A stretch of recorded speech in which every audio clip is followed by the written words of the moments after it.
Eğer canavar bir an evvel durdurulmazsa সিরিয়ায় হামলার পর ইসরায়েলকে হুঁশিয়ারি দিয়েছেন তুরস্কের প্রেসিডেন্ট রিসেপ তাইপ এরদোয়ান। বৃহস্পতিবার রাজধানী আঙ্কারায় মন্ত্রিপরিষদের এক সভা শেষে হুঁশিয়ারি দেন তিনি।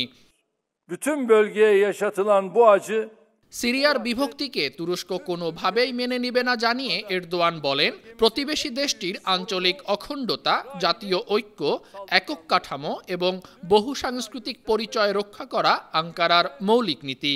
যারা দক্ষিণ ও উত্তরের মধ্য দিয়ে করিডর খোলার চেষ্টা করছে তাদের স্বপ্ন কোনো দিনই বাস্তব হবে না। koridor açma hayali kuranlar এ সময় এরদোয়ান অভিযোগ করেন, সিরিয়ায় হামলার জন্য দ্রুজ সম্প্রদায়কে অজুহাত হিসেবে ব্যবহার করছে ইসরায়েল। এ সময় তেল আবিবের আচরণকে পুরো অঞ্চলের জন্য হুমকি হিসেবে অভিহিত করেন তিনি। İsrail'in saldırganlığıdır. ইসরায়েলকে উদ্দেশ্য করে তুরস্কের প্রেসিডেন্ট আরও বলেন, দানবকে তাড়াতাড়ি থামানো না গেলে তা মধ্যপ্রাচ্য ও পুরো বিশ্বকে আগুনের মুখে ঠেলে দিবে। Söylemek isterim.